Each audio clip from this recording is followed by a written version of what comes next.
మోకాల నొప్పులకు ఎటువంటి సర్జరీ లేకుండా ఎపియాన్ పెయిన్ క్లినిక్ అందిస్తున్న అత్యాధునిక చికిత్స. మేము హాస్పిటల్లో రీసెంట్గా ఇంట్రడ్యూస్ చేసింది ఏంటంటే ఈ డ్రింక్స్ అన్నీ పెడుతున్నారు, మేమేం పేషెంట్కి ఇలా చెప్తున్నాము, ఇది ఎట్లా అని చెప్పి మేము we made an alternative. Water with lemon squeeze చేసి చియా సీడ్స్ యాడ్ చేసి we kept in a doctors canteen. ఇది చాలా బాగుంది యాక్చువల్లీ మీరు చెప్పింది. ఈ డౌట్ నాకు చాలాసార్లు వచ్చింది. హాస్పిటల్స్కి వెళ్తే వాళ్ళు అక్కడ పెద్ద పెద్ద హాస్పిటల్స్లో కూడా ఇవన్నీ అందుబాటులో ఉంటాయి. అంటే అది డాక్టర్స్ ఎవరు ప్రమోట్ చేయరు. పేషెంట్స్కి మీ ట్రీట్మెంట్ ఇదండి అని చెప్తే సార్ ముందు రూమ్ చూపిస్తారా అంటారు. సో హాస్పిటల్స్ కూడా హాస్పిటాలిటీ సర్వీసెస్కి వెళ్ళిపోయినాయి. అది సో ఆ రూమ్ అన్న తర్వాత పేషెంట్స్ పాపం వాళ్ళ బాధలో వాళ్ళు ఉంటారు, అటెండర్స్ మాత్రం నాకు అది కావాలి ఇది కావాలి. ఫుడ్ అనేది now neither the government nor the media nor the doctor anyone can take responsibility. ప్రజలు చేసే తప్పులకి మనం బాధ్యత తీసుకోలేం, మనం అవేర్నెస్ మాత్రం తీసుకురాగలం. సో మీరు ఎంత తింటున్నారు ఆహారం, మేము చదువుకునే పుస్తకాల్లో కూడా రోజుకి ఇన్ని క్యాలరీలు ఖర్చు అవుతాయి అని ఉండేది. Daily wage labourers or workers అంటే మాన్యువల్ వర్కర్స్ రోజుకి 3600 క్యాలరీస్ టు 4100 క్యాలరీస్ 4000 క్యాలరీస్ ఖర్చు పెడతారు. వాళ్ళు అంతవరకు తినొచ్చు. మోడరేట్లీ వర్కింగ్ అంటే కొంత నడక ఉంటుంది, కుర్చీలో కూర్చోవడం ఒకటే కాకుండా పైకి కిందకి నడిచేది ఉంటుంది. అలాగా వీళ్ళు 2500 క్యాలరీస్ వరకు వాళ్ళు తినే అవకాశం ఉంటుంది. సెడెంటరీ లైఫ్ స్టైల్, అవును, కూర్చున్న చోట కూర్చున్నట్టు కదలకుండా ఉండే ఉద్యోగాలు 1200 నుంచి 1500. ఒక గ్లాస్ ఇది లాగిచ్చే ఉంటే ఒక ఇది 350. హైదరాబాద్లో ఒక మంచి పెళ్లి భోజనం వాల్యూ ఈజ్ 1800 to 2000 క్యాలరీస్. అంటే మీరు అక్కడ వెళ్ళి ఫుల్ గా తినేసి వస్తే మంచి భోజనం ఒక రోజుకి సరిపడా మీకు ఆహార. అంటే మన లైఫ్ స్టైల్ కి మనం కదలకుండా ఉండే లైఫ్ స్టైల్కి అయితే మీరు ఈవినింగ్ ఒక బఫే డిన్నర్ కానీ ఒక పెళ్లి ఫంక్షన్ కానీ మనం నీట్గా సలాడ్తో సూప్తో స్టార్ట్ చేసి డెసర్ట్తో ముగించి ఒక పాన్ వేసుకుంటే 2500 కాదండి, అది ఇంకా ఎక్కువ కూడా. ఈ మధ్య పాన్ లో కూడా ఇదివరకు తమలపాకులు అరుగుదలకు పెట్టేవారు, అరుగుదల వదిలేసి ఇప్పుడు పాన్ లో ఇంత మీఠా పాన్ అని చెప్పి ఇంత షుగర్ వేసేసి తీయగా తయారు చేసుకుంటున్నారు. సో అంటే ప్రతి ఒక్కరు they do their own business to make you get addicted, అంతే. సో అది ప్రాబ్లం.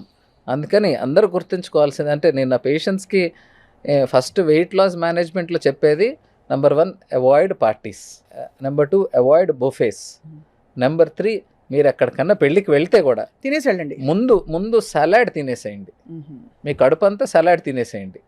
సలాడ్ తర్వాత మధ్యలో అన్నీ చూసేసి ఆనందపడిపోయి లాస్ట్లో డైరెక్ట్గా మీరు డెసర్ట్ ఏమన్నా ఒక స్పూన్ తినండి, మీకు హ్యాపీగా ఉంటుంది. బట్ ఇది ఫాలో అయితే, ఎందుకు అంటే మనం calorie count. So intermittent fasting అందరికీ తెలిసిన కాన్సెప్టే. ఇంటర్మిటెంట్ ఫాస్టింగ్ అంటే చాలా టైం గ్యాప్ ఇచ్చి రోజుకి 8 గంటల టైంలో మీరు ఏం తిన్నా ఆ టైంలో తినండి, 16 గంటల గ్యాప్ ఇవ్వండి. That has got good results. Intermittent ఫాస్టింగ్లో కూడా సిఆర్ అంటారు, క్యాలరీ రెస్ట్రిక్షన్. క్యాలరీ రెస్ట్రిక్షన్ లేకుండా ఉత్త ఐఎఫ్ చేసిన దానివల్ల ఉపయోగం ఉండదు. ఆ 8 గంటలు దొరికింది ఇదే ఛాన్స్ రో దేవుడా అనుకుని మొత్తం లాగిస్తారు అని నేను ఇంటర్మీడియట్ ఫాస్టింగ్ అని చెప్తారు. అదే స్వీట్లు అవి అంటే ఇన్స్టెంట్ గా చిన్న పదార్థం తిన్నా కూడా, చిన్న క్వాంటిటీ తిన్నా కూడా ఎక్కువ క్యాలరీస్ వచ్చేసే ఫుడ్స్ ఇవన్నీ, అన్హెల్దీ క్యాలరీస్ వచ్చే ఫుడ్స్ ఇవి మీరు చెప్పేవి. ఏరేటెడ్ బెవరేజెస్ అయితే దానికి ఆల్టర్నేటివ్ కొబ్బరి బోండాలు అని చెప్పి ఎప్పటి నుంచో చెప్తారు. కొబ్బరి బోండాలు అంటే ఎనీథింగ్ న్యాచురల్. మీరు కోల్డ్ ప్రెస్ జ్యూసెస్ అంటారు, అది ఏం లేదు. ఇంట్లో మీరు జ్యూస్ చేసుకుంటే దాన్ని కోల్డ్ ప్రెస్ జ్యూస్ అవుతుంది. అసలు ఎందుకండి జ్యూస్ చేసుకోవాలి? నీళ్ళు తాగి చక్కగా పండు తినొచ్చు. పండు తింటే ఇట్స్ అ ఫైబర్, అదే కదా. సో మనం 20 ఏళ్ల క్రితం మనకు అందుబాటులో ఉన్న ఆహార పదార్థాలు ఏమి తీసుకున్నా మంచిది. అట్ ద సేమ్ టైం ఆ ఫ్రీక్వెన్సీ, అది మనం 25 ఏళ్ల క్రితం ఉగాది అంటే ఆ రోజు మనకి స్వీట్స్ ఉంటాయి ఇంట్లో, లేకపోతే శ్రీరామనవమి మనకి వడపప్పు పానకం ఉంటుంది. అలాగా ప్రతి పండక్కి మన స్వీట్స్ చేసుకొని హ్యాపీగా స్వీట్స్ తినేవాళ్ళు అప్పుడు కూడా. అంతే. ఈరోజు స్వీట్ అనేది దాంట్లో ఇంకా వెరైటీలు, దాని మీద రంగులు, దాని మీద ఇప్పుడు ఫ్రూట్ మలైన్ వచ్చిందండి బాబోయ్, అది ఎంత మీరు చూసారా? అసలు ఇంత క్రీమ్ డబ్బా ఓపెన్ చేసి దాని మీద ఇలా పోసేస్తాడు, పోసేసి కొంచెం పళ్ళు దాని మీద వేసి దాని మీద ఇంకా మిల్క్ మేడ్ కూడా కలిపేసి ఇచ్చేస్తాడు. ఇవన్నీ అందరికీ తెలుసు, కాకపోతే ఆపుకోవడం ఎలాగా అనేది ఎవరికి తెలియదు, ఆపకపోతే ఏమవుతుంది అనేది కూడా తెలియదు. అది problem. So the after effects of eating అంటే ఇప్పుడు డయాబెటీస్ మనం మాట్లాడుకునే లైఫ్ స్టైల్ డిసీజెస్ అన్నీ రోగం తయారయ్యేటప్పుడు పేషెంట్కి నొప్పి తెలియదు, పేషెంట్కి డాక్టర్తో అవసరం ఉండదు. తయారైపోయి దానివల్ల ఇబ్బందులు మొదలైన తర్వాత, అంటే కాంప్లికేషన్ సెట్ అయిపోయిన తర్వాత అప్పుడు డాక్టర్తో అవసరం ఉంటుంది. అది ఒకసారి కాంప్లికేషన్ వచ్చిన తర్వాత మేము గొప్పగా చేసేది ఏమి ఉండదండి. మనం దీర్ఘకాలికంగా ఫైనాన్షియల్ ప్లానింగ్ అందరికీ ఉంటుంది. 20 years 25 yearsకి ఉద్యోగం చేయాలి అనుకున్నవాడు 40 yearsకి నేను ఎక్కడ ఉండాలి, 60 yearsకి ఎక్కడ ఉండాలి, నా బ్యాంక్ బ్యాలెన్స్ ఎంత ఉండాలి, మనం రిటైర్మెంట్ ప్లాన్స్ ఏంటి, పెన్షన్ ప్లాన్స్ ఏంటి అంటారు. బట్ నీ ఆరోగ్యం పరంగా వచ్చినప్పుడు ఎవరికి ప్లానింగ్ ఉండదు. అదే కదా. నా 25 ఏళ్ళకి నా కిడ్నీ ఇలాగ ఉంటుంది, 40 ఏళ్ళ కిడ్నీ ఇలా ఉంటుంది, 60 ఏళ్ళ కిడ్నీ ఇలా ఉంటుంది, నేను 40 ఏళ్ళు సంపాదించిన ఆస్తి మొత్తం హాస్పిటల్కి తగలెట్టాలి అనే కామన్ సెన్స్ ఎవరికి ఉండదు. ఇప్పుడు నేను చూపించబోయే ఒక పదార్థం హెల్దీ అని చెప్పి నమ్మి పిల్లలు స్కూల్ నుంచి వచ్చాక ఇచ్చే ఇది బర్గర్. ఇందులో రకరకాల స్టడీస్ వచ్చాయండి. ఈ బర్గర్ ఏదైతే తయారవుతుందో, ఎస్పెషలీ వెజిటేరియన్ ఒక ప్రాబ్లం అయితే, నాన్ వెజిటేరియన్లో వచ్చే ప్రాబ్లం ఏంటంటే అది అనేక సార్లు టెంపరేచర్ పడి దాన్ని నార్మల్ రూమ్ టెంపరేచర్కి రావడం, అంటే ట్రాన్స్పోర్ట్ రవాణాలు, ఆ సమస్యతో పాటు ఇందులో ఏముందో చెప్పండి అసలు.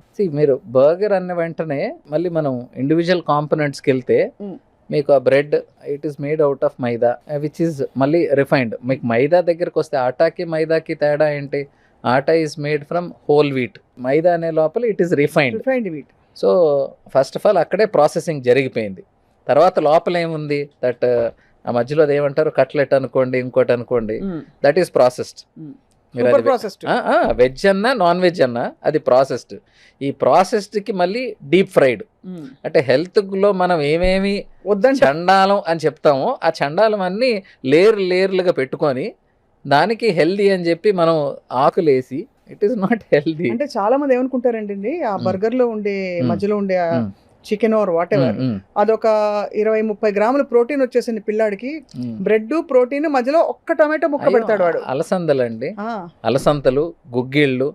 అంటే చిన్నప్పుడు స్నాక్స్ అంటే మేము వెళ్ళిన స్కూళ్ళకి, మేము ఇళ్ళకి వచ్చినప్పుడు మాకుండేది ఇంకా ఈ చిక్కుడుకాయల్లో ఒక రకాలు ఉంటాయి, అవి మొత్తం కుక్కర్లో వేసి ఉడకబెట్టేసి మాకు ఇచ్చేస్తే అవి ఒలుచుకొని తినేవాళ్ళం. ఆ సాయంత్రంకి 1/2 hour ఒలుచుకోవడం ఒక టైంపాస్, ఆ లోపల ఉన్న ఆ గింజలు మాత్రం తినడం, అది అబ్సల్యూట్ ప్రోటీన్.